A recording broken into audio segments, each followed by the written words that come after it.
Well, this is the point we thought we'd be coming on to talk about, looking ahead to what's happening at the Wankhede, with the expectation we'd have one eye at the Brabant Stadium, where there'd be an onslaught of runs. Cummins and Billings and Russell and all the batsmen would be going hard at the target of 216. Well, it was like that about 15 minutes ago, but suddenly things have fizzled out. And as things stand right now, Andre Russell's still there, but running out of partners and running out of overs. 143 for 8 in 16 overs. The genius for Delhi has been Kuldeep Yadav. Not just a confident bowler, but bowling at a time when he, in most days, would not be confident of bowling in terms of the time of the innings.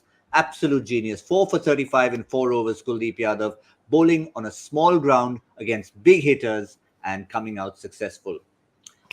Well, we will look ahead to the next game, but we have to talk about this, which looks like a foregone conclusion at the moment. I'm joined on Cricbuzz Live by Lisa Sthalekar and Michael Vaughan. Lisa, really, Kolkata gave it a good whack early on, but that big firepower in the middle just didn't fire. No, they didn't, and it was always going to be an issue, wasn't it, against the spin and whether Kuldeep Yadav was able to be effective. Even Akshar Patel and Lalit Yadav actually was the one that kind of got a wicket as well. So between the three of them, they were able to put the squeeze on, which they've done, especially Akshar and Kuldeep have been able to do in those middle over periods. So, but clever bowling, brave bowling by Kuldeep Yadav. I mean, none for 20 off 2 and gets whacked for a 6. Beautifully hit by ShreyasIyer, and then tosses that one up just a little bit more, a little bit slower, the wrong end gets him stumped, and the game changes from there. And he can do no wrong. Even the last dismissal, his final wicket was hit up in the air by Umesh Yadav. Keeper was around, fielders was around. He screamed mine and took it on his fingertips, and his reaction was priceless. Michael Vaughan, you said it before the show. You can say I told you so as many times as you like. Put runs on the board and get your spinners in the game. Yeah, particularly in the day. I can get teams at night time with Dew wanting to chase, but it's a hot day in Mumbai. The pitch is perfect. If you want to be an outstanding T20 team, you can't just be a side that can only win by thinking you can chase. You've got to be able to see the conditions in front of you from game to game. And today it just seemed a perfect day to win the toss bat, put Delhi under pressure with a big score on the board, and throw the ball to your spinners, and knowing that it's going to just grab into the surface throughout the daytime. I just think KKR have learnt a lesson today that it's just not always a one-way of winning a game of T20 cricket. You've got to arrive and realise that today's the day to get the runs on the board, and that's been proven to be the case.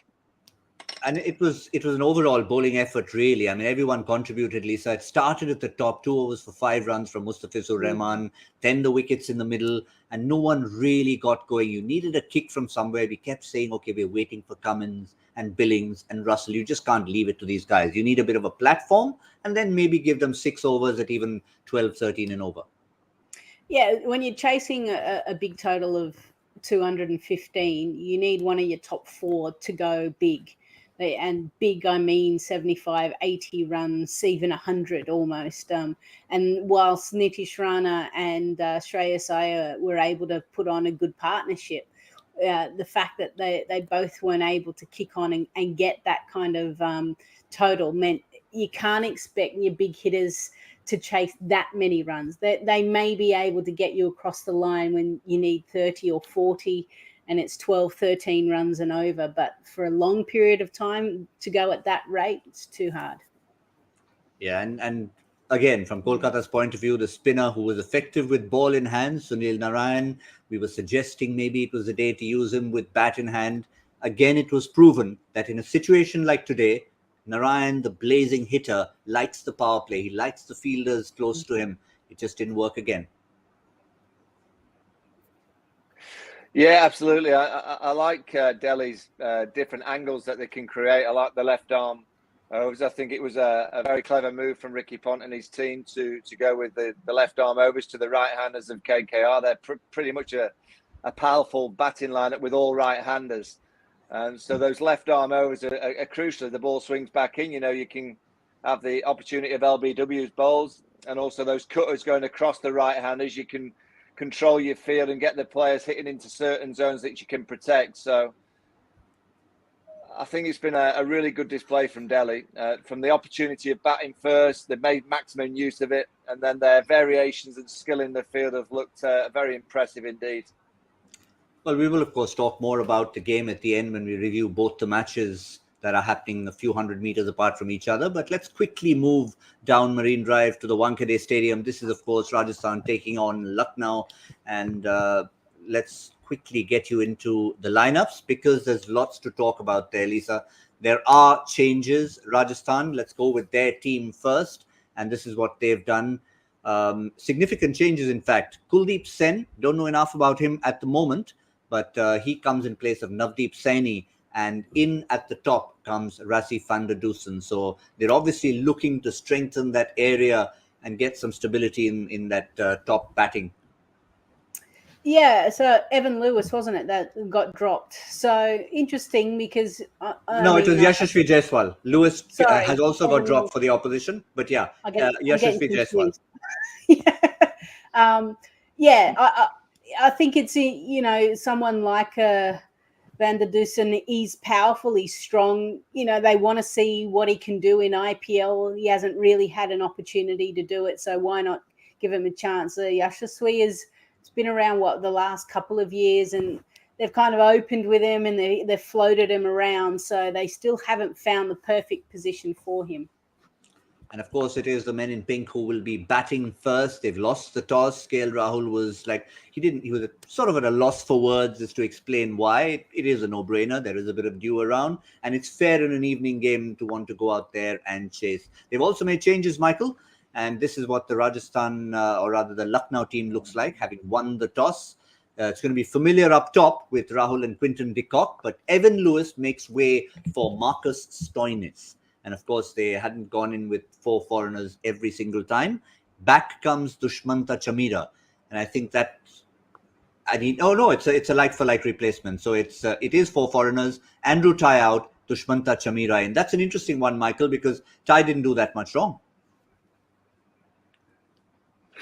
No, but I think at the Wankhede, a bit of pace. Andrew Tye has lots of variations and he's a real quality T20 ball, but I guess they've made a good feeling that on the wicket that they're going to be playing on, that extra bit of pace is what they require. Stoinis, no surprise that he comes into the side again, a real high quality player, and particularly at the Wankhede with that extra little bit of bounce. I think the way that Stoinis plays can be very, very dangerous on those kind of surfaces. So, I'm not surprised by those 2 changes for their team. Yeah, Lisa, Marcus Stoinis, obviously another one of the Australians coming into India. We've seen David Warner's impact today. We've seen Pat Cummins's impact. Marcus Stoinis, when he was with Delhi, he made an instant impact. It was almost as if they were waiting for him to come with bat and ball. So he's that kind of guy. He'll want to make an impact. They've already had social media releases from the dressing room welcoming him. All right. Okay. Yeah. Well, we call him the Hulk, the muscles kind of bursting through his tight top. So no doubt, he's a social media dream for them. But I'll be interested to see how much he bowls. He's actually been getting a lot of injuries over the summer, the Australian summer. They've had to try and manage him. Melbourne Stars, he hasn't necessarily bowled. So the great thing is that he can bat in all different positions. Ideally he likes a bit at the top.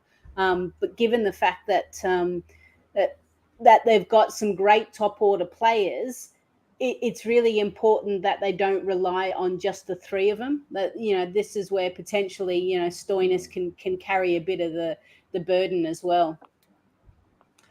But of course, with Rajasthan having lost the toss and batting first, they will want to put some runs on the board, knowing that their bowlers will bowl perhaps with a shade of dew in their hands. Michael, we know Jos Buttler. We know what he's capable of. He played an interesting innings the other night at the Wankhede. So he would have had a bit of a dress rehearsal. It wasn't all plain sailing for him, but he stuck it out and he showed us the real Buttler in overs 19 and 20. Oh, yeah, I think that's why he's up there with the best. I think that's probably Butler having an off night where he's got 70 off 47, delivered, still striking at 148. I think he's learnt the art of just hanging in there when he knows he's possibly not seeing it quite as quickly as he is on a better day. I think he knows how important he is to his team. So I think it's worth him hanging in for a few hours, even when he's not quite firing, because he'll always catch up and he'll always have that 2 or 3 hour over period where he'll start striking the ball to all parts. He's outstanding. He's got everything, and he's got that red ball kind of game away from him now, so he doesn't really have to focus on any kind of skill level of red ball cricket. He's now, and I don't see him coming back into the Test match team. I don't see him playing that much 4-day cricket, if any at all. So he's now just going to be a white ball specialist, and I think that's a real threat for the rest of the world, because he's been outstanding mixing kind of both formats. Now he's just going to commit purely to the white ball game. I think it's become, even before he was consistent, I think he's going to be even more consistent now. He's just going to do that. But at the other end, Lisa, we're going to have a familiar or an unfamiliar opening combination, which may not be the worst thing for Rajasthan. If anything, Yashasvi Jaiswal had a good start, but he struggled a little bit. So the changes mean Van der Dusen in that middle order and Devdutt Padikkal in his preferred position. Yeah. And when I originally saw Devdutt Padikkal batting down, I was like, really? He actually did all right, didn't he, for Bangalore when he was opening? So, he's got to take the opportunities. This is the thing, about IPL. These youngsters, they show bits and pieces and then get moved around because of different franchises, obviously different coaching staff. They want to try different positions. But if you get an opportunity to bat in your position that you prefer, you've got to take it with both hands and not give the selectors an opportunity to move you down. So there's a chance for him just to solidify his position now. Which also meant, Michael, that Sanju Samson was probably batting one position lower than at least Rajasthan fans would have liked. So now with a 1-2-3 and then Van der Dusen to follow it, maybe starting to take a little bit better shape. Yeah, I must admit, I like the look of Rajasthan this year. It's been the first year in many that I've actually felt that Rajasthan could start to really compete.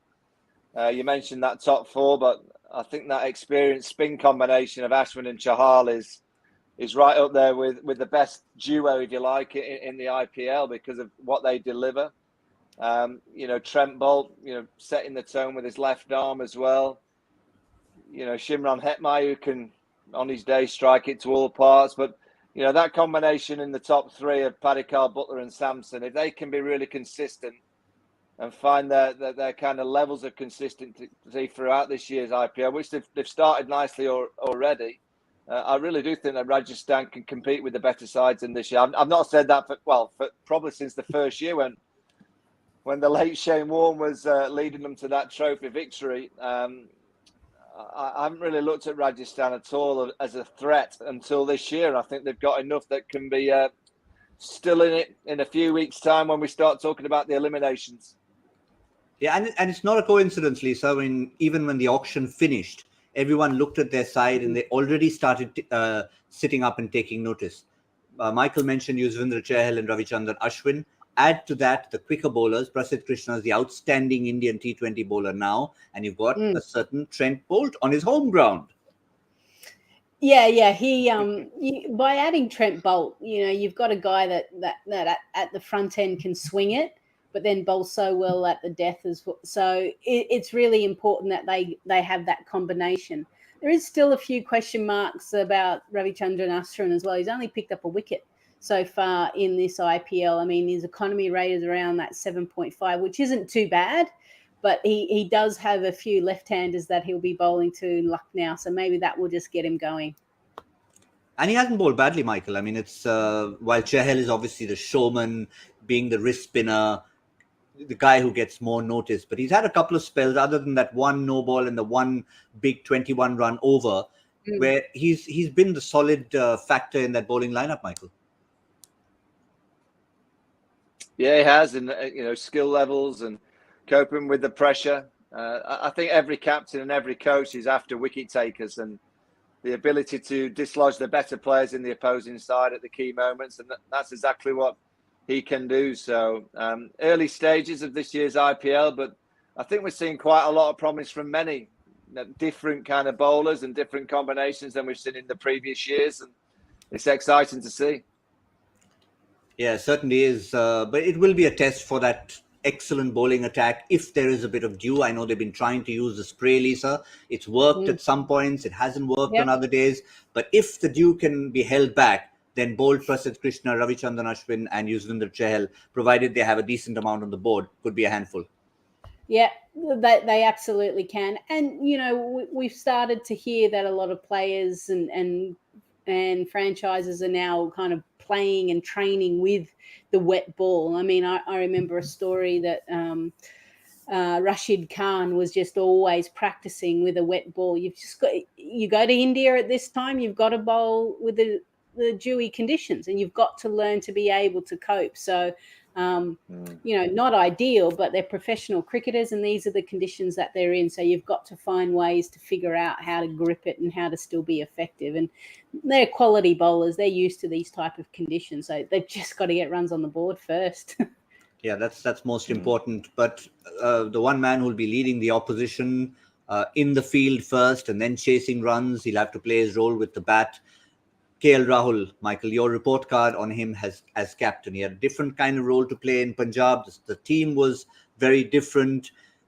He was playing a different sort of role in the sense that sometimes playing well within himself. He admitted today at the toss that he needs a few runs under his belt as well. Yeah, he does. There's not many better players than KL Rahul. So even when he gets 10, it's always a delightful 10. He's a pure player, and you know his scores will come. You know, I guess in his own mind he'll just want to try and get that big score on a regular basis to lead from the front, but that'll come. You know, he's a wonderful player. He's got a great technique across all the different formats. He doesn't change a great deal about his game from playing Test cricket to 50-over cricket to T20 cricket. I think that's why he's such a high quality player, and he's got a great mind on his shoulders as well, which seems to stay very calm and controlled. He just knows that in T20 cricket, you can have a run of 2 or 3 games where it doesn't quite go your way, but once you get on that roll and you get one score, and I'm sure it'll come quite soon, and particularly at the Wankhede, I think he'll be looking forward to batting on this wicket tonight. Lisa, final thoughts from you? Yeah, I was going to say his record at Wankhede is pretty special in the sense, he's got 2 half centuries and a century, so his numbers are good. Sometimes there's a certain venue where you just rock up and you're like, I like this surface. I like the feel of it. I've always had happy memories. So no doubt, hopefully Wankhede will provide plenty of runs for both Butler and KL Rahul at the top of both teams.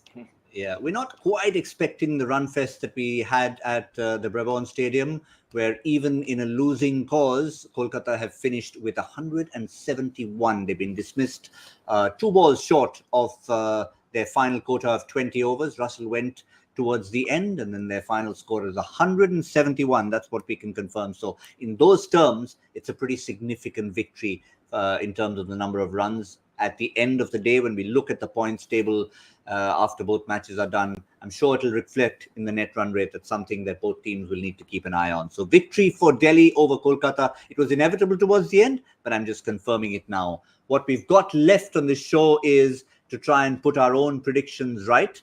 We managed to get a power play prediction sneaked in there, 45, 47.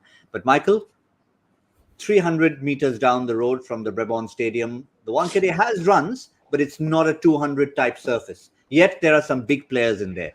How do you see this one going in 20 overs? Rajasthan batting first. I'm going to stick to my 160. All right, fair enough. 160. It's probably much more apt at the Wankhede than at the Brabourne. In 20 overs, Michael? Yes, 20 overs, yes. Good one. What did I say? I said 176, didn't I? For here. I'm going to go 172. 172. So everyone's coming down by a little bit. I can't come lower than 160, so I'll just sneak above to 177. I'll sneak above to 177. It's not going to be huge, but I think Rajasthan will need a bare minimum of something like that if there's due to challenge the Lucknow juggernaut, who are looking really good. Both the new franchises looking excellent at the start of a brand new tournament for them. That's all we have on Cricbuzz Live. It's a busy Sunday, and we'll be back in the 10th over to try and see how far Rajasthan have got in their quest for 177.